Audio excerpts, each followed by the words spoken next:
Hi, my name is Melissa Evans. I'm the managing editor here at the Long Beach Post, and I'm here today with Jeremiah Dobruck, who's the breaking news editor at the Post. Today, we are with you to answer questions about the newest health orders that just went into place this past weekend. Actually, first thing this morning at 12:00, about midnight last night. A lot has changed in the last few days. So we wanted to just explain what the new health orders are, why they went into place, and kind of set the stage for what may be coming in the next few days. But I'm going to start just with Jeremiah. Why don't you bring us up to speed? It feels a little like we're back to where we were in March, April, back when this whole thing started. So just explain what's happened over the past 7 days. Sure. Yeah, it's a little bit of deja vu. It feels like we're going through the same thing again, except there's all these slight differences that are making things hard to interpret. So we're going to try to help with that a little bit and explain what's happened since it's just Thursday. It feels like longer than Thursday. But um, so you probably noticed that we've had spiking cases in LA County and in Long Beach for a while now. A lot of people that really hit home for back on November 25th when they got rid of all dine-in service in LA County. And it's because we've been having these record-breaking days of new COVID cases and a spike in hospitalizations. But even then, a lot of people were pointing to the fact that people could just go across the border to Orange County and eat. So how much good was outlawing dine-in service doing? And then on Thursday, kind of everything changed again because the governor came out and announced they were going to institute a whole different regional plan. When before we'd been setting regulations county by county, either mandated by the state or counties could go in and enact stricter restrictions, which is what LA County was doing. But on Thursday, the governor said that he was going to split the state into 5 different regions. One of those regions was Southern California, and they defined these regions based on hospital space in those regions and the fact that hospitals in these regions were used to working with each other. If you get hospitalized in Imperial County, for instance, and they're out of space, they're used to transferring someone to LA or San Diego or some other nearby county. So that's how they split up the regions. But he announced these regions would get locked down, essentially put back into a stay-at-home order like we had back in March if they crossed a certain threshold. And this has caused a lot of confusion. So bear with me through this. Before, counties were being tracked based on their coronavirus cases, their case rates and their positivity rates, essentially. So how many people were testing positive for the virus? This new metric the governor announced kind of shifted that. This is something they've been tracking already, but now a stay-at-home order was hanging on it. So he said if the intensive care unit capacity in any of those regions dropped below 15%, if they had 15% or fewer available beds in their ICU, that would trigger a new stay-at-home order. So this was confusing because this was not a metric we paid a ton of attention to before this. We were focused in on case rates and county regulations, and now this was flipping that on its head. But it was important because hospitalizations and ICUs were something the state and local officials had always been worried about. The whole point of the restrictions they were enacting from the beginning were to keep ICUs and hospitals from becoming too crowded and overwhelmed so they couldn't give the care the best care they could. So the announcement essentially was if the ICUs became too full, that would trigger a full stay-at-home order throughout the region. And it's a little bit mushy because ICU beds can be added, ICU beds can be subtracted, but they simplified it down to this one percentage. And it put a lot of the control at the state level to track this measurement since it was tracking it by region.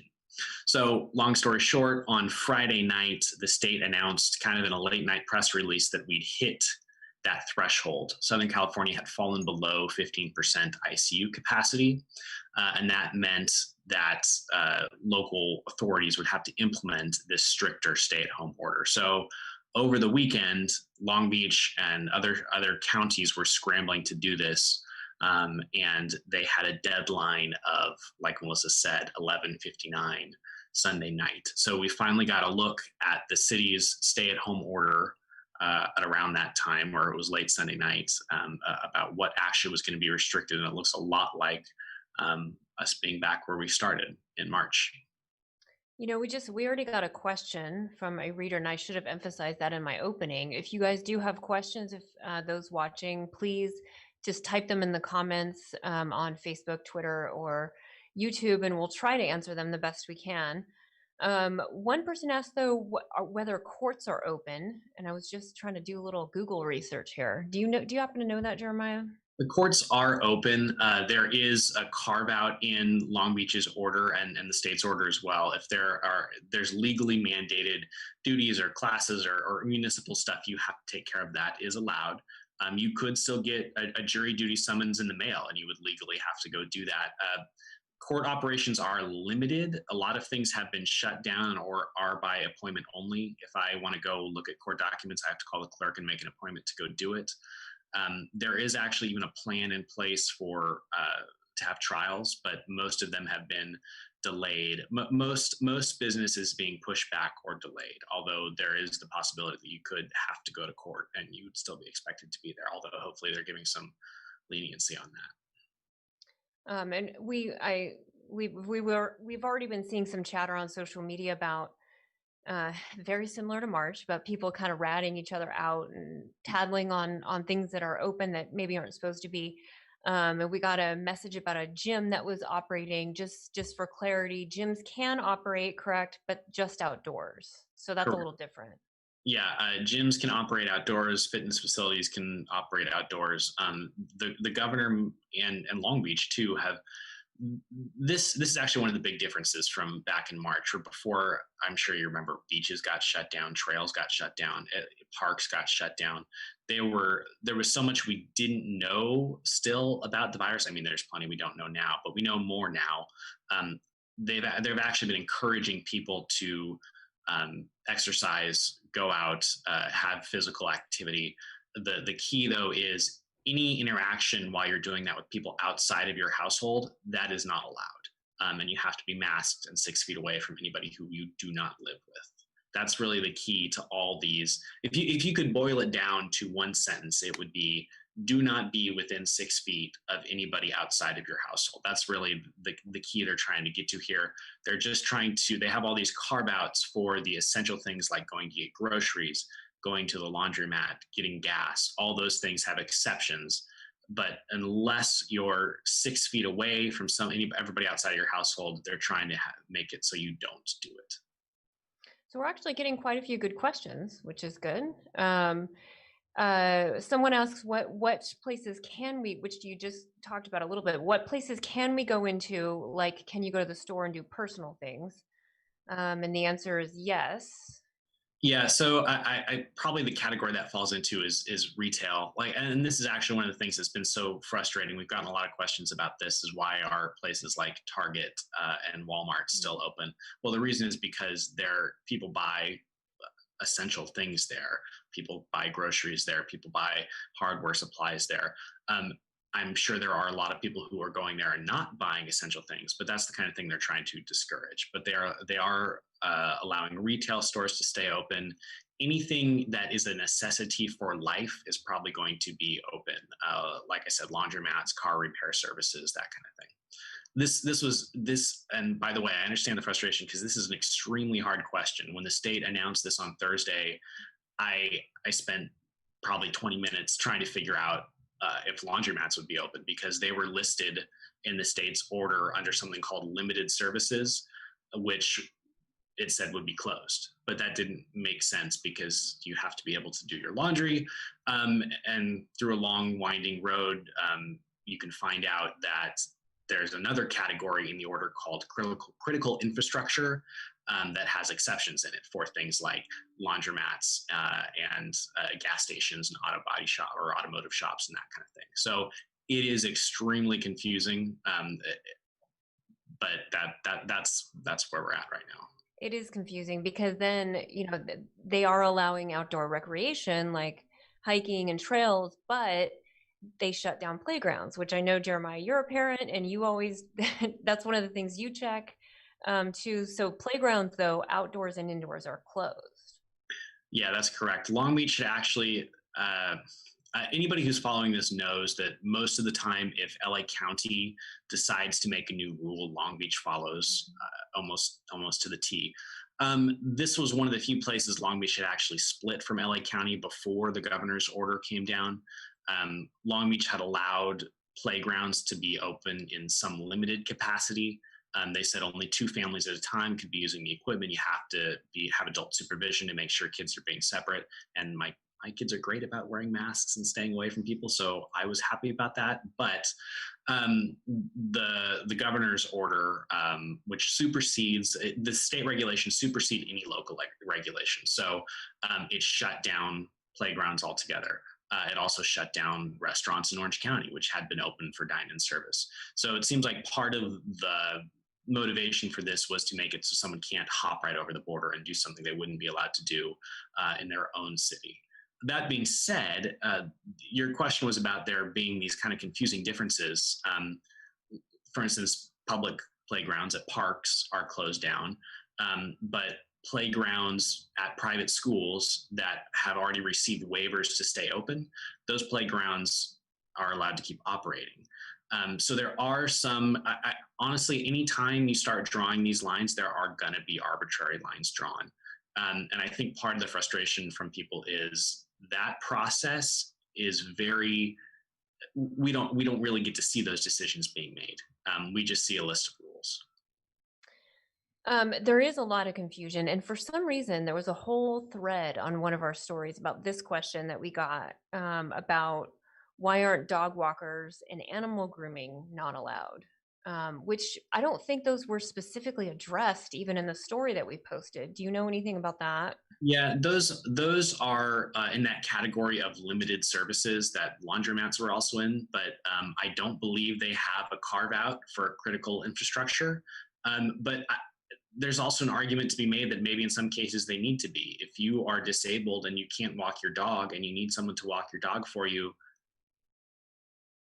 Right. yeah, Yeah. that's why these are so difficult. If you're trying to write rules for everybody's everyday life, there are always going to be holes, and I think that's why public officials are kind of falling back on this messaging of if you can stay home, stay home. The whole point of these, they've gotten so granular in what's allowed and what's not allowed, but the overarching message is stay home as much as possible, because the point of that, and that goes back to the ICU numbers, is the spread has continued to accelerate. We're still seeing record breaking days of new cases. In LA County, there were more than 10,000 new cases of COVID-19 for the first time ever. And there had been several record-breaking days of new cases over that week.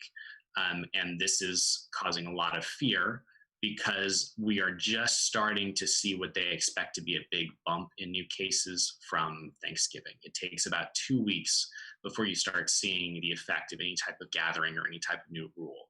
So the state Secretary of Health and Human Services said this morning, we're just starting to see the effect from Thanksgiving, and we're expecting it to get even worse over the next couple of days. And we are already at the worst level of the pandemic we've ever been. And two, the kind of the scary part of that is that when you get new cases, it takes a few weeks for those cases to wind up.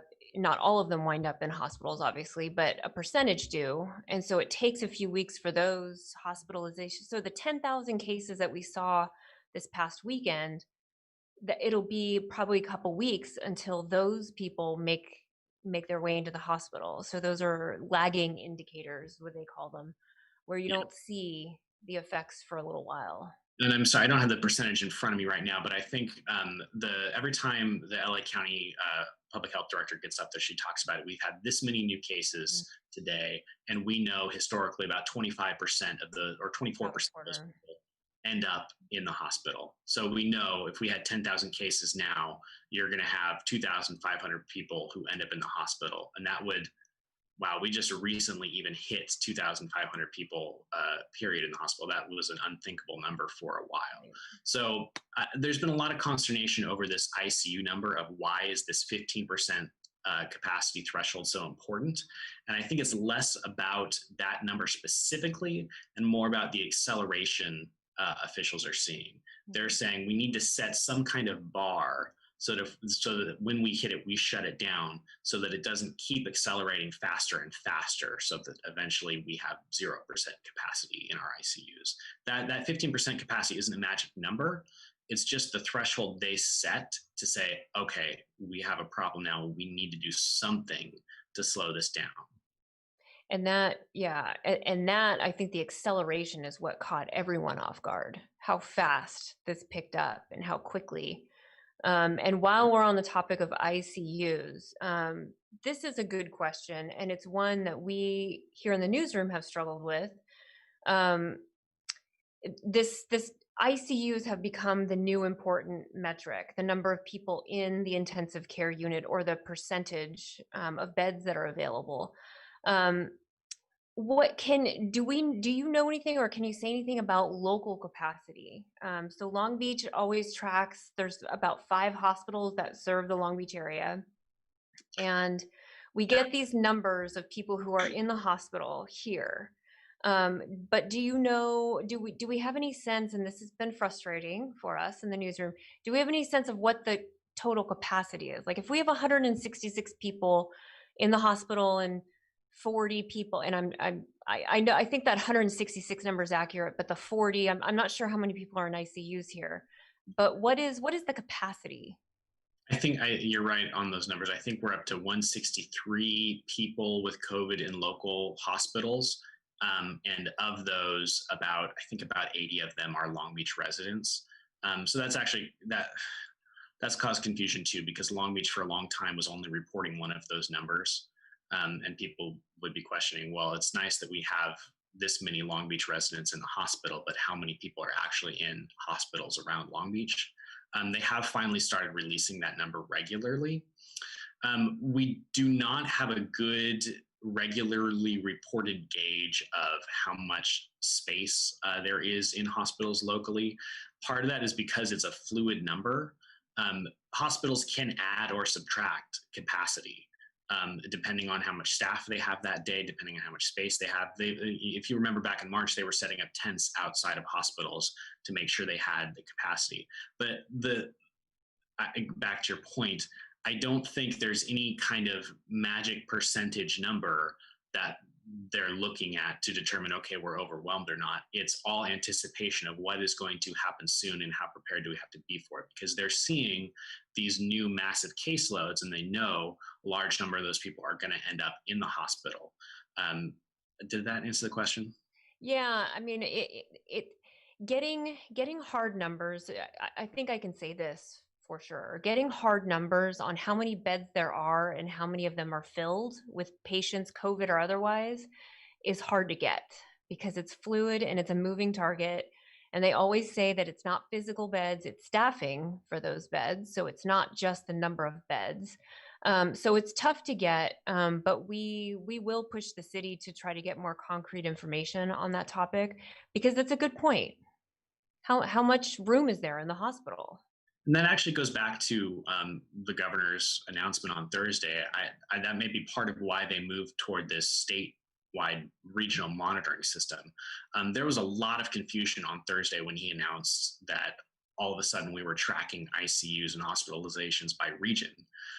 Because there was a briefing with LA County health officials and they got asked 10 different ways. Mm-hmm. What's our ICU capacity in the SoCal region and how close are we to hitting that capacity?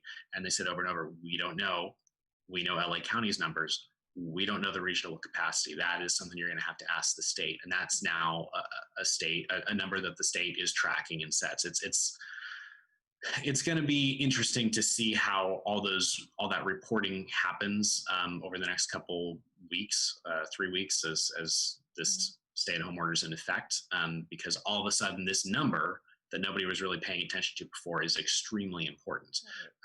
But again, the point being, the number actually isn't important. They placed all this importance on this number, but what they're worried about is just setting a threshold because they're worried about this coming wave of cases and therefore hospitalizations and therefore deaths. Are parks open? I believe parks for passive use are open, just not playgrounds, correct? Yeah, parks are open. You can run, bike, walk. I think the health order says they discourage picnicking and hanging out and that kind of thing. I do not think it is explicitly banned. And again, the important part being to be able to stay away from people who are outside of your household. If you have 50 people in the park picnicking and somebody wants to run through the park, that makes that difficult. And drive-in theaters, do we have any drive-in theaters in Long Beach? I would have to check that. I believe drive-in theaters are open. There are requirements like keeping cars 6 feet apart. Car caravans and car parades, those are allowed, but again, they use that same language, strongly discouraged, because the point is to have people stay home as much as possible. And this leads very nicely into enforcement, which we're getting a lot of questions about. So the city council actually tomorrow night is going to talk about enforcement. So what can you say about how these orders are being enforced locally? It is a misdemeanor. It can be a misdemeanor to violate the order. So that means you can get $1,000 fine. You could even be put in jail for 6 months, which is not going to happen. They are releasing people from jail. There was actually an outbreak in the Long Beach jail, and they released or transferred the inmates to try to keep that from spreading further. The and I should say there was an outbreak in the jail. It was the jail staff. So it was not that they were releasing COVID positive people. It's that they were trying to keep inmates from being infected by positive staff. But Long Beach has said over and over and over and over again that enforcement's a last resort, especially criminal enforcement is a last resort. We are going to educate people. We are going to give them warnings.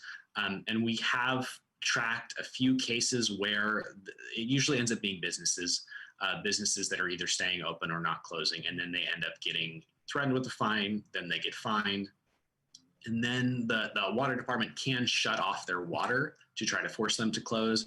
I'm not aware of that happening at any point, but it is a mechanism the city has. I think the difficult part comes in when you're talking about enforcing it on individual people. So for instance, there are some cities, some small cities that have said, we're going to hand out citations anytime we see someone without a mask on. Long Beach has not done that. They've focused on education first, saying you need to wear a mask, you need to stay home. And who does that? Is that the health department? They didn't the city enable this kind of like a strike team or something? Is it the police? Is it health? Is it code? It was, originally it was the police department who was getting dispatched to reports of people in groups, businesses staying open. A lot of the responsibility now has been shifted away from the police department. People like Parks and Rec are enforcing it at parks. Public Works and other departments, they partner with the police department and other city departments in a task force. They call it the venue task force. I'm not sure why, but that is the one that will go out to a business if they're still open when they shouldn't be. And then usually they'll get a warning or a citation. And then if there is that last resort, they refuse to close, they can bring in the water department or the police department to pursue the criminal path. And this is actually, we're already coming up on 1 o'clock. I'm going to try to get to everything here. I would say this has been going on since the start of the pandemic, but it's coming up again quite frequently because we're in a place of additional restrictions, which always causes, especially after 10 months of this pandemic, we're all fatigued. But there's a lot of chatter on social media right now about misconception about what Long Beach can and can't do with regard to particularly the newest orders, the governor's newest orders. And I feel like maybe just some clarity on, does Long Beach have a choice? We have our own health department, that is true, but do we have a choice? Yeah, this actually goes back to that playgrounds question we were talking about. Long Beach is in an odd position in that it's one of the few cities that has its own health department. Usually that is handled on the county level. So maybe that confusion is coming in because when LA County enacts a new rule, for instance, shutting down restaurants for any dine-in service, Long Beach did not have to go along with that. They chose to go along with that. That's different when you're talking about state level regulations. If the state says local jurisdictions must follow this rule, Long Beach has to follow it, just like LA County would, just like Orange County would. You're going to probably start seeing more and more pushback to these orders. I don't think Orange County or any of the other smaller counties around us are happy about being lumped in with LA County, which is really the epicenter of the outbreak in all of California. So you've seen people like the Orange County Sheriff come out and saying, I'm not going to dispatch deputies to gathering calls or write citations for this kind of thing. And that could become even more organized with boards of supervisors, city council people, or assembly people pushing back and saying, we need to split this up or we need to back off on this. But we don't know what's going to happen with that yet. Yeah, I definitely do not envy the people having to make these decisions. I think that is true. You know, they're seeing hospitals get pretty full, and I know we did have a couple questions here about, I don't know if we want to get into that, but about the science behind closing hair salons, closing restaurants, closing this and that. Do you want to say anything about that?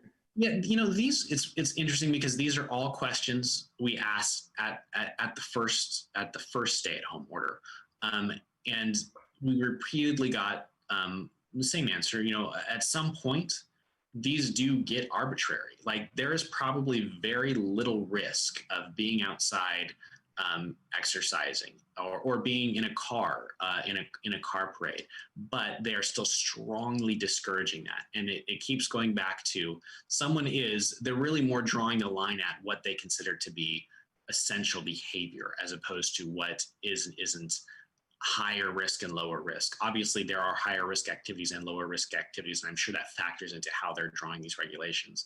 But they go back again and again and again to the same message is stay home as much as possible. We understand there are reasons you do have to leave, but you should be staying home as much as possible.